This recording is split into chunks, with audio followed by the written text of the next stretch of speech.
And we're going to move along right away into our next presenter. And I'm just making an adjustment here. And I'd like to introduce, there's Dr. Kollmensperger. Welcome, Dr. Kollmensperger. I'm so grateful that you joined us here today. I'm just going to give you a brief little intro, if you don't mind. And very brief, please. Very brief, I promise. Dr. Kollmensperger is a medical oncologist at the British Columbia Cancer Agency in Vancouver and a clinical professor at the University of British Columbia. His research focuses on genitourinary malignancies with a special interest in renal cell and testicular cancer, and including phase 1, 2, and 3 clinical trials. He's our expert on clinical trials, one of them, and the development of new therapeutic options and investigation of mechanisms of treatment resistance. Thank you so much, and I'll let you speak to clinical trials in Canada, and perhaps maybe you can share after what we might expect in the near future. Yeah, thank you very much, and thank you very much for the invitation. It's always a pleasure. I just got the tail end of Deb's presentation and the discussion around these patient surveys. I just want to mention that is extremely important. I also have the honor to sit on PCODA, which is the review committee for new drugs in Canada.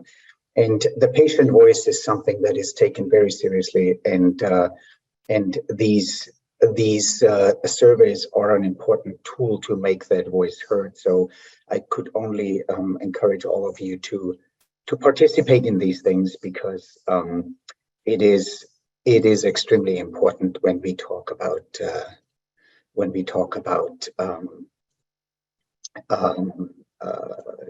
these experiences and when we discuss new drugs. So my job today is to talk about clinical trials.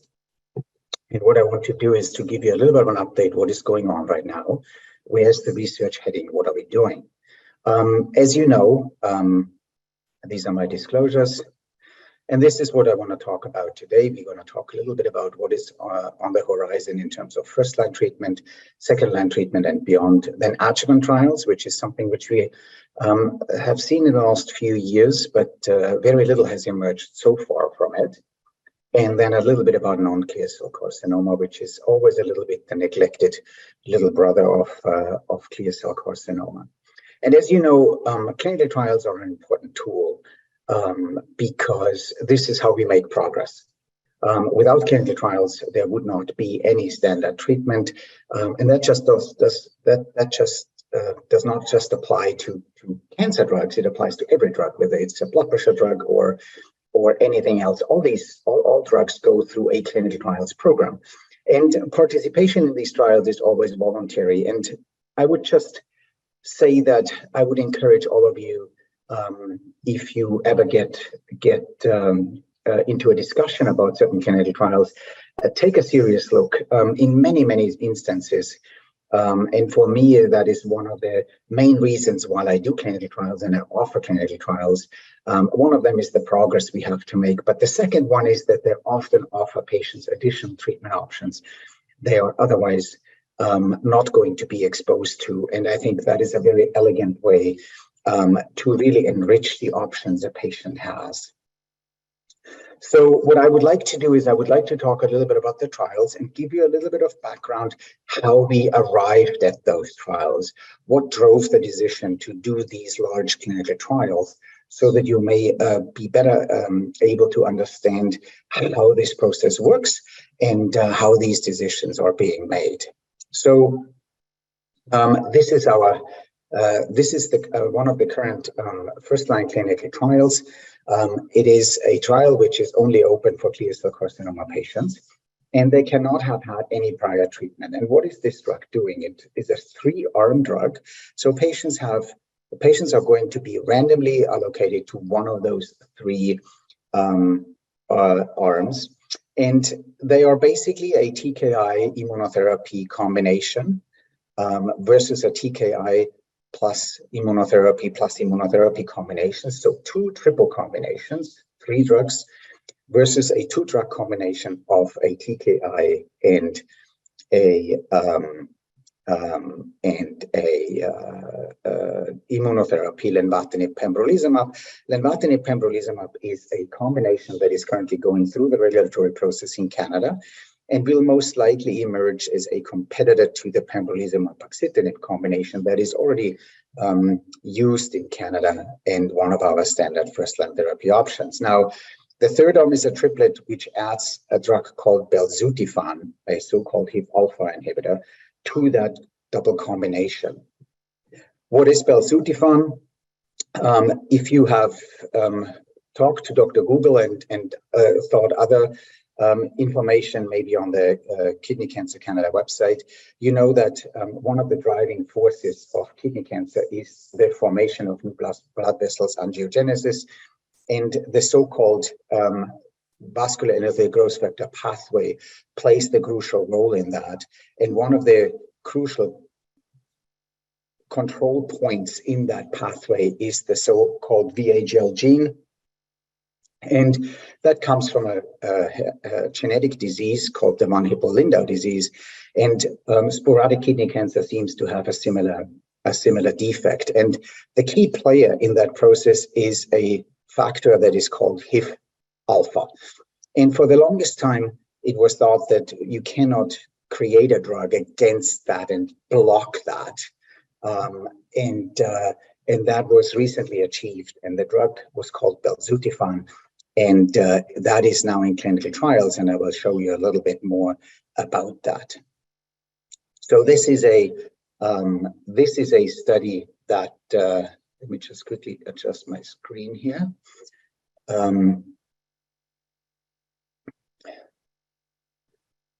So this is a phase 1/2 study which was done in kidney cancer patients with clear cell carcinoma.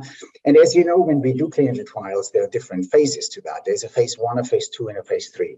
And just in brief, a phase 1 trial is basically where we test new drugs. So a completely new drug like belzutifan has to go through a phase 1 trial because we want to know, A, are there any surprise toxicities? And B, what is the optimal dose to use that? And those are usually small trials, somewhere between 20 and 50 patients. And once you have done that, then you can put that into a phase 2 trial. And phase 2 trials can be done in a variety of different ways, but the ultimate objective of a phase 2 trial is to get an idea how active is the new drug in a particular disease. So for example, in kidney cancer. And sometimes you can combine phase 1 and 2, where the phase 1 automatically goes into a phase 2.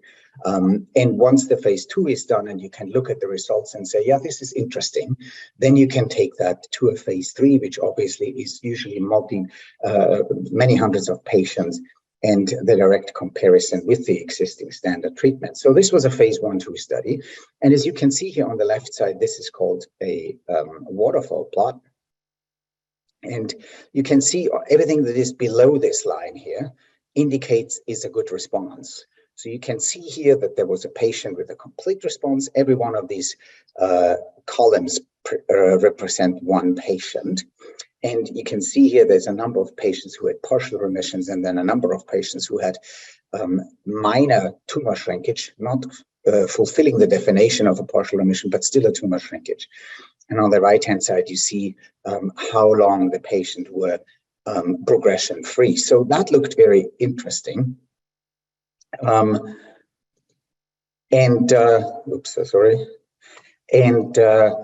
That led even to combination phase 1 trials. This is another reason why you have to do a phase 1 trial when you combine a new drug with an old drug, or if you combine 2 old drugs, but you don't know how that's going to go, then you have to test that again.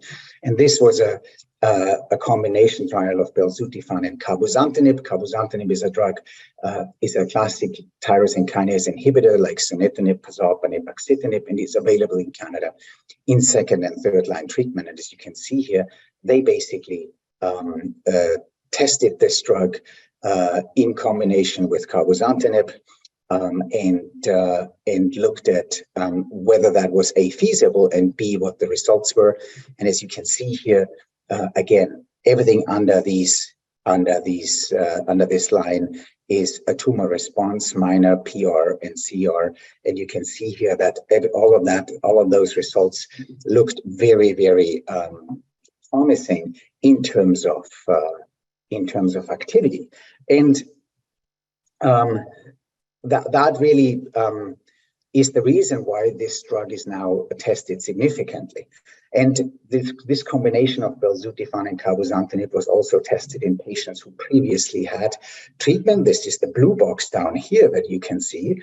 It says prior immunotherapy treatment plus or minus prior targeted therapy. So this green cohort that we just talked about were treatment naive patients, and down here are patients who previously had a treatment.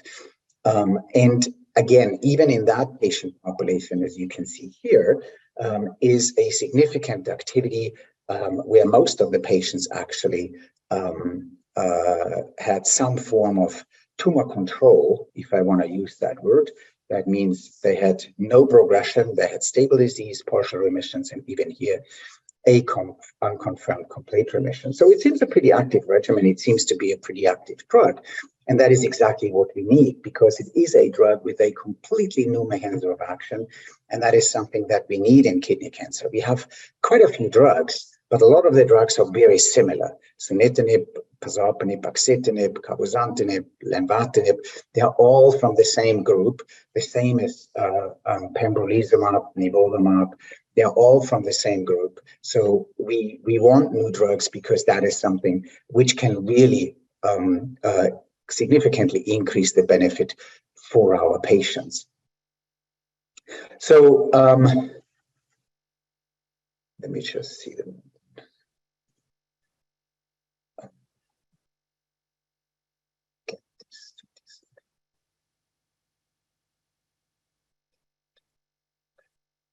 So one of the questions which are important and are often a question I get from my patients is, well, if I have a good response, can I actually have a treatment break? And here is a trial that actually looks at exactly that question.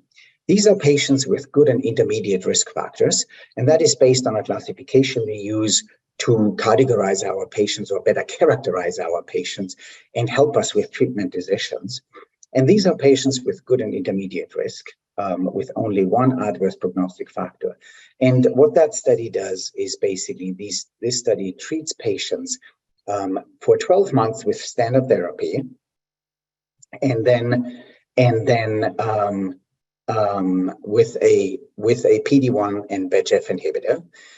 So, for example, pembrolizumab, axitinib, and then randomizes these patients who have a response, which will be about 50 to 60% of patients or so, into continuation of treatment, or a group of patients who go on a treatment break. And what basically the objective of that study is to show that, yes, we can safely do a treatment break, and no, the results are not going to be worse than if we continued with the standard treatment. And this is something that is important, I think, because at least that's what my patients tell me, and what in my experience, patients really like, is to have treatment breaks where they are not exposed to the toxicity, where they can have a better quality of life, and still not have to be concerned that their cancer does anything that is potentially detrimental. Okay, let's see, there we go.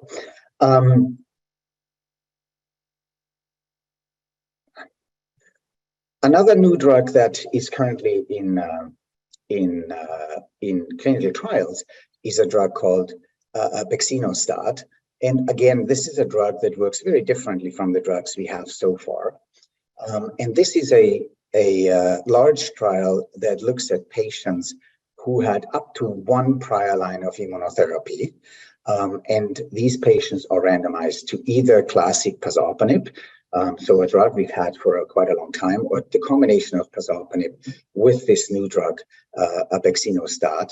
And the trial is looking at whether the combination is actually better or not. And that is based on a phase 1 study where these two drugs were put together and were tested in a variety of different cancer types. And in that study, it was shown that patients with kidney cancer seem to have a benefit. And depending on whether the target, which of abextinostat, histone acetylate, is expressed in a high fashion or in a low fashion, as you can see here, patients had a better or worse response. Why is that important? Because if you are a patient or a patient caregiver, you know that when you talk to your oncologist, a lot of times the oncologist will tell you that there is no way to determine whether you as an individual patient will or will not respond. That is something which we sorely lack in our armamentarium. Some factors that we can use to determine how high is the chance of a patient to respond to treatment A or B. They're called predictive biomarkers. And when we see something like that on the right side here, where we say, okay, if we measure this HDAC2 and it is high, then obviously the patient has a higher chance to respond to that treatment than patients who have a low HDAC2. And maybe with a low HDAC2, it may not even be worthwhile to try that drug because the benefit is extremely limited, as you see here. So that is something which we see and which we always like to see. And we will get to that in a minute because that is an important part of clinical trials today. Now, another principle that is questioned right now is what happens if we start with one regimen. So, for example, with nivolumab and ipilimumab, which is one of our standard regimens here in Canada, it is a double immunotherapy combination. And if patients do not have a sufficient response to that after a certain period of time, does it make sense to add another drug or not? As you potentially know, nivolumab, ipilimumab is given initially in a what we call an induction phase, where both drugs are given, and then after 4 cycles of that, the treatment is continued with nivolumab alone. And what this trial does, it basically treats patients for a certain period of time with nivolumab and ipilimumab. Those patients who have a complete remission will continue with nivolumab. Those patients who do not respond to the combination at all will switch their treatment. But those patients who do not have a complete response, but also don't have tumor progression, so patients with partial remission or stable disease, they are randomized to either nivolumab maintenance therapy as per standard protocol, or to the addition of cabozantinib to nivolumab. So with the introduction of a tyrosine kinase inhibitor, the question, can we improve the outcomes for these patients who have what we would define as an insufficient response to immunotherapy combinations? Can we improve the outcome for these patients? Now, there are trials which look at the delivery of treatment, also something which is important for patients, because if we can deliver the treatment other than IV, then that may make it much easier for patients to get that. It may make it much easier for patients in rural areas to get this treatment. And here is a study that looks at a subcutaneous formulation of nivolumab versus the intravenous formulation of nivolumab. Now, from a scientific level, that study may not be very, very sexy, because it is a very simple question and does not necessarily address the question, how can we make progress in terms of outcomes? It addresses the question, how can we make progress in terms of patient quality of life? And that is important, I think. And that's why these trials are important. So these are patients who are allowed to have had 1 or 2 prior systemic therapies, but no prior immunotherapy, so just TKIs. And it basically looks at the comparison between subcutaneous nivolumab versus IV nivolumab. So when you see here SC-Nivo plus this drug is not an anti-cancer drug. It is a drug that is given to make it possible to infuse a relatively large volume of nivolumab subcutaneously. So this is a support drug, if you want to, and has nothing to do with the actual cancer treatment. And the objective here is really to see, are we getting similar drug levels? Are we getting a similar efficacy? Are we getting a similar safety, similar side effect profile, etc., from from the IV formulation, because that may greatly help in the future to better distribute the drug among the patient population.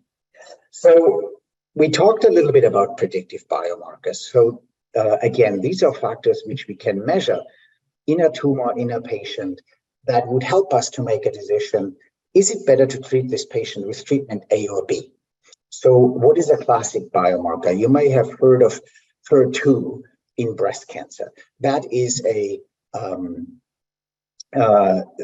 something which can be measured in breast cancers. And there is a drug which targets HER2. It's a receptor on the surface of the tumor cell, which is constantly activated and drives the cancer cell, so basically nuts, to grow and to metastasize. And there is a drug that can block that, and then patients respond, the tumors respond. And with HER2, for example, it is very clear that if that is expressed, you can treat the patients with that drug, and the patient has a very good chance to respond.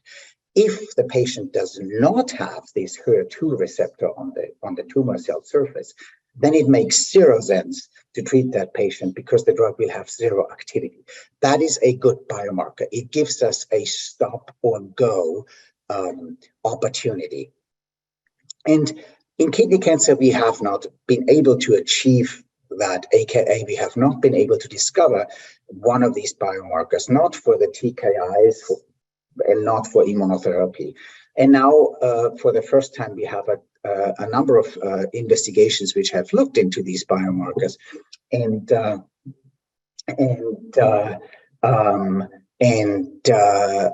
have developed certain combinations of factors which we could look at to see whether it predicts whether a patient will respond better or worse to a certain treatment regimen. And if you want to really use one of those factors in clinical practice, you have to test that factor, what we call prospectively. So by going forward in a clinical trial, you need to prospectively test that. And this is exactly what this study does, the OPTIC-RCC study. That is a phase 2 study. So an early study to see, do we get a signal? Can we potentially take that into a phase 3? And when you see here clusters 1 and 2 and clusters 4, 5, 7, I will tell you in a minute what that is, but this is basically the predictive biomarker. And if you're cluster 1, 2, you get a combination of an immunotherapy agent and a TKI. And if you're cluster 4, 5, or 7, you get nivolumab and ipilimumab, so an immunotherapy combination. And the rest here is statistic and design. But what it basically is we want to know, do those clusters help us to better select patients for a specific treatment? And where do these clusters come from? These clusters come from a large test of patient samples. For those of you who have participated in clinical trials in the past, I'm absolutely sure that you were asked to potentially participate or sign a so-called optional consent, where you consent that we are allowed to test your tissue or a blood sample or something like that. And the very vast majority of these optional consents and the tissue collection is to try to see whether we can find these biomarkers. And what this large study showed was that there are certain gene signatures, so certain factors in the tumor which predispose patients which show that the tumor is more driven through the angiogenesis pathway, and some tumors are more driven through an immune reaction. And those are the clusters. Remember cluster 1 and 2 here, angio was supposed to get a TKI plus immunotherapy, and 4, 5, and 7 were supposed to get a immunotherapy, because those are very immunogenic tumor microenvironments, and they are best addressed with a immunotherapy agent. So this is an early trial, but this is an important trial, because at the end of the day, where we want to be is that I, as a physician, can sit in front of patients and say, listen, your tumor looks like X, Y, Z, and that's why this combination is probably your best treatment, and we should not use this treatment because the chance that the tumor response is extremely low or non-existent. So what do we do if in second and third line? Now, one of the trials that is crucially awaited is the first trial which used that drug belzutifan I introduced earlier today. And that was a trial in patients who previously had progressed a maximum of 3 prior lines of therapy. And patients were randomized to either belzutifan or everolimus. That study has completed accrual, which means we are actually only, in quotation mark, waiting for the results, but the trial itself is closed. And it is an important trial because there's a number of belzutifan trials, as I showed you, ongoing. And this will be the first large trial to tell us a little bit more about how belzutifan will perform on the big stage, so speaking, because this is a randomized phase 3 trial. Nevertheless, despite the fact that we don't have these results, the company has continued the development of belzutifan. And this is a trial that is currently ongoing. It's, for example, open in Vancouver. This is a trial where we combine belzutifan with a TKI, lenvatinib, and test that against a standard second line or third line treatment, cabozantinib, which is one of our standard second and third line treatments here in Canada. Excuse me. And this is a trial which allows up to 2 prior regimens. And then patients in that trial get randomized to either the combination of belzutifan and lenvatinib or to cabozantinib. The objective obviously is to see whether the combination is better than the standard therapy.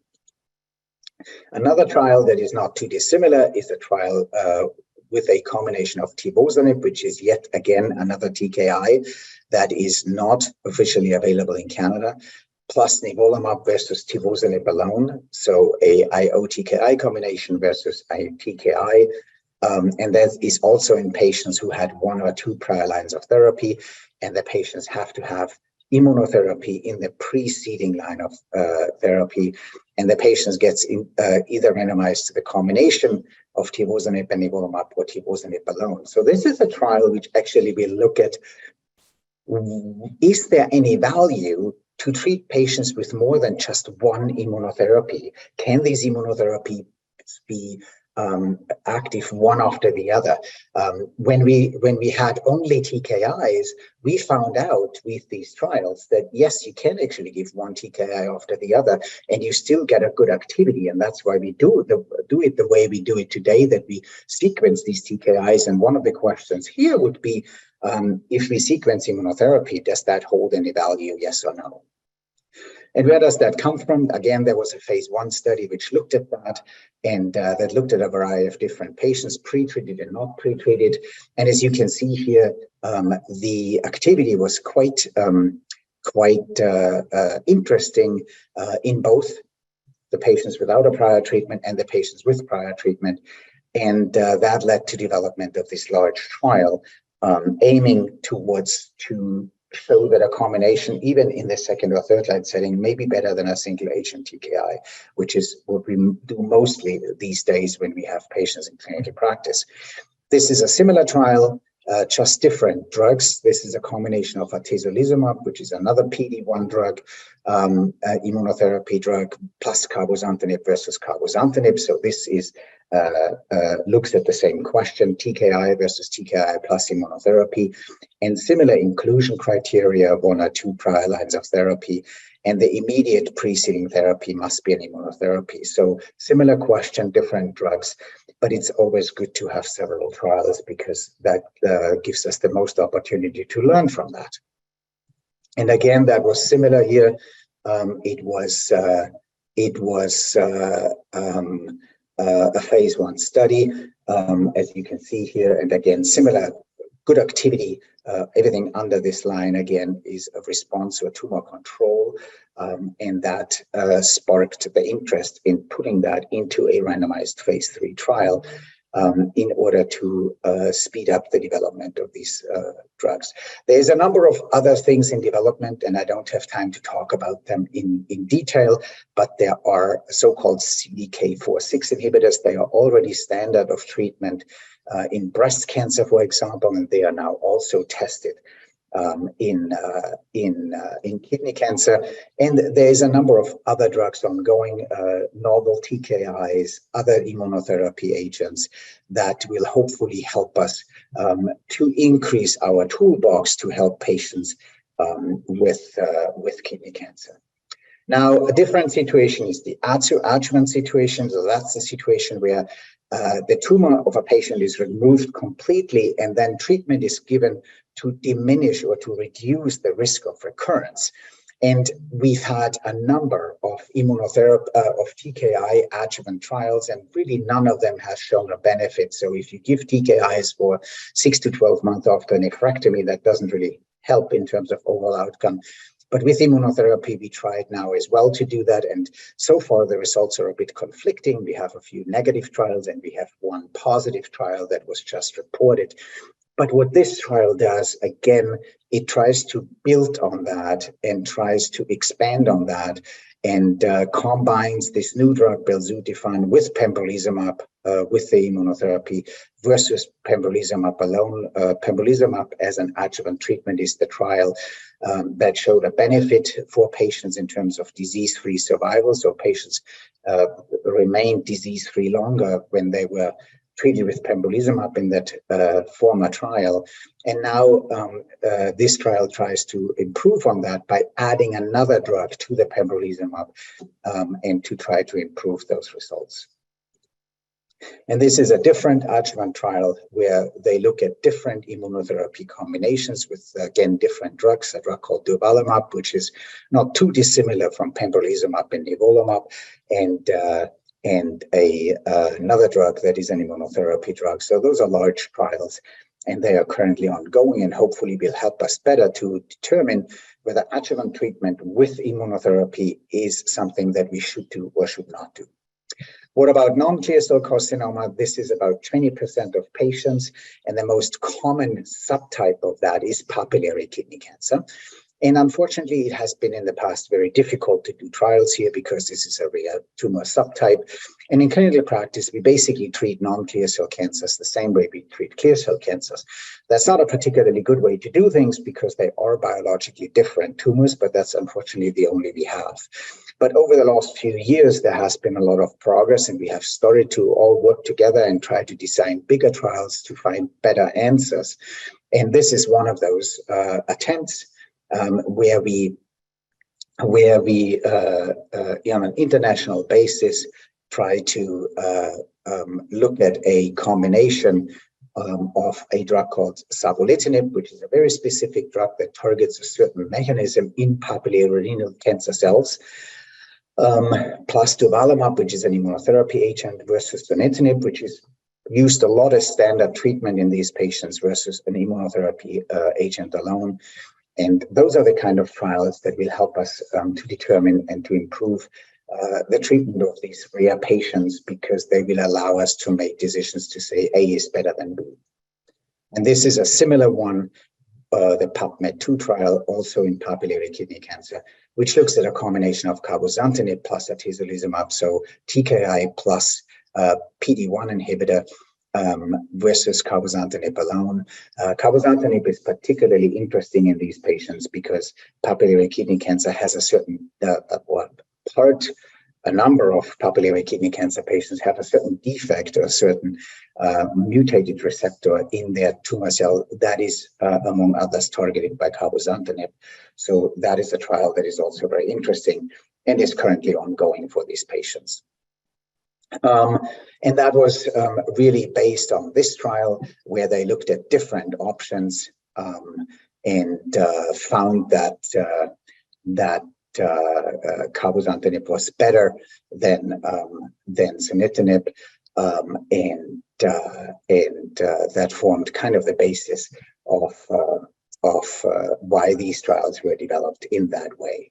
Now, there is a huge amount of early clinical trials which looked at other immunotherapy drugs. I think the development of immunotherapy is only in the beginning right now, and we will see a lot of new trials in the future that have drugs that target the immune system one way or the other. I think it is an incredibly interesting field, and I'm really looking forward positive for our patients because I'm absolutely convinced that all these trials and developments will greatly help us to further improve what we do for our patients.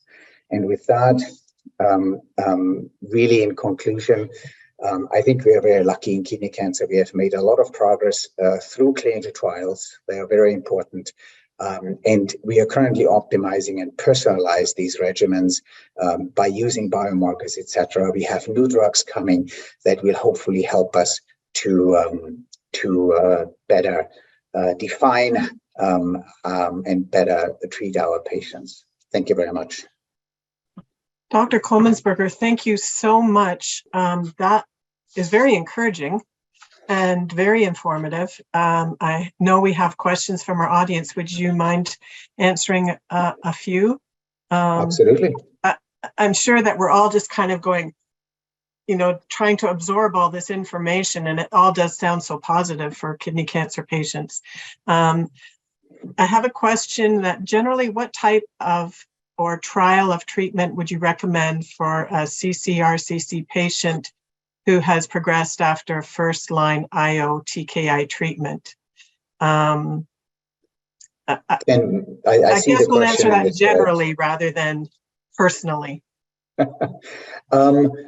Well, I mean, as I just showed you, there's a number of clinical trials ongoing that target specifically patients who have failed IO TKI in the first-line setting. So I think that is, in any of those is really something that is suitable to participate. Again, for two reasons. Number one, because it allows us to make progress, but another reason being that it gives patients access to something they otherwise would not have access to. And whenever we can expand our toolbox, I think that is an important thing, because options is an important thing. The second part of the question is, can we get access to something like Opdivo, Yervoy, so nivolumab and ipilimumab in Canada as second-line treatment? As a funded option, no. Unfortunately, we can't. While occasionally I would like to have that option, I think when you look at the data in totality, the activity of Opdivo and Yervoy as a second-line treatment after prior immunotherapy is limited. So from what we know so far, I kind of see that with one crying eye and one eye where I say, well, it's not too bad that we don't have access to that. Mm-hmm. Of course, it would always be nice to have as many options as we have, but unfortunately here in Canada, we have a certain system which would take a completely second talk to really explain why and what, and there may be a talk today about that, but I think the system in Canada is actually not a bad one. It's, I think, a good one. We try to make rational decisions, because at the end of the day, at some point, the tax dollars only go so far. And I think in order to sustain our system, and I just want to put in a plug here for our system, I think our system is much better than its reputation. And that comes from somebody who has worked in so-called rich countries like Germany and the US. Than its reputation. So I think that is one thing. Thank you for that. Do you want me to just go through those questions in the chat? Sure, if you don't mind, that'd be great. My question is how he views the options for treatments in Canada versus US. Are we offering the right treatments? Yes. So I got the tail end of Deb's discussion where she said that just because you have a lot of options doesn't mean that you do something good for your patients. And that is a statement I can only support. When you look at the comparative outcomes between our patients and US patients, we do just as good and just as well. Interestingly enough, what you see, the more options you have, the less time patients spend on a particular treatment. Why is that? Because the treating physician says, as soon as the patient runs into toxicity, says, well, let's just try something else, because you can. For me, that is not good for a number of reasons. But the most important one is for two reasons. Number one, you may potentially throw something away that is actually active, and you haven't even tried to make the best out of it. And second, there is no guarantee that your next treatment works better. So you cycle through that in a way very quickly. And because of the system we have, we were forced to come up with, in Canada, with innovative way how we manage our patients and how we manage the drugs. And Canada has made very significant contributions to oncology in general worldwide because of that, how to best manage treatment. And I think that is a very, very important thing. Okay. Um, We'll move to the fifth line chromophobe subtype. There we go. Do you think there will be a trial in which I could participate? So for chromophobe subtype is an extremely rare subtype. And unfortunately, there is no specific study for that. Mm-hmm. And there is probably not even a specific study for fifth line. Clinical trials options for patients like you, Wendy, is usually phase 1 trials. Those are the early trials. And with phase 1 trials, I'm very honest, there are some, let's put it this way, if you find the right one, that could be a very good option. Not every phase 1 trial would be probably a good fit. And it has to be thought of very carefully what to do and what not to do. And yes, unfortunately, one of the conditions of clinical trials is that you have to be treated at the trial center. So if you live in Toronto and the trial is done in Vancouver, then you have to be treated in Vancouver. And that is a huge obstacle for patients, obviously, because it's a logistical nightmare. Mm-hmm. I have 2 other quick ones and then we'll close, but this is a little bit moving away, but this question came in early. Does COVID-19 cause lung nodules that could be thought to be growing? So COVID-19, if somebody has lung involvement, can have residual lung nodules. Every inflammation in your lung can cause little lung nodules. Mm-hmm. Usually inflammatory processes, the number of lung nodules is limited, and second, they usually don't grow. So one way to determine is that really something that is more likely to be caused by the tumor or by an infection is that we talk about small lung nodules. An infection doesn't cause a 2 or 3 centimeter lung nodule. That's not an infectious nodule, okay? They're usually sub-centimeter. And one way to determine is that something that is suspicious or not is usually just to repeat a CT scan and see whether they get bigger, because if they get bigger, then they're probably not infectious. Okay, good. I have two last questions. Any trials for RCC translocation? This is a very technical one. XP11.2 and or new drug therapies. Yeah, there are not any specific translocation trials. Again, a very rare specific subtype, which is difficult to treat. There's nothing specific to my knowledge, at least not in Canada. Okay. Usually these patients get wrapped into the existing trials. Okay, thank you. And the last question, are there non-drug clinical trials for RCC patients in Canada as well, such as surgical, radiation, anything else you can recommend? Absolutely. There's a number of trials ongoing where we try to incorporate radiation into our treatment of metastatic patients. As you may know or not know, there are new radiation techniques that I'm actually very enthusiastic about. Kidney cancer has always been a cancer that was considered radiation resistant because radiation didn't work very well. It kept things under control for a short period of time, and then it got uncontrolled again. But they have now new radiation techniques, basically allowing the delivery of a high radiation dose to a very concise volume. It's called stereotactic body radiation, and it's, in my opinion, a game changer because for the first time we can treat patients with radiation, and it actually induces a significant response to these tumors. So that is ongoing, and there's a number of I'm not sure they are ongoing in Canada, but there's a number of surgical trials starting up now.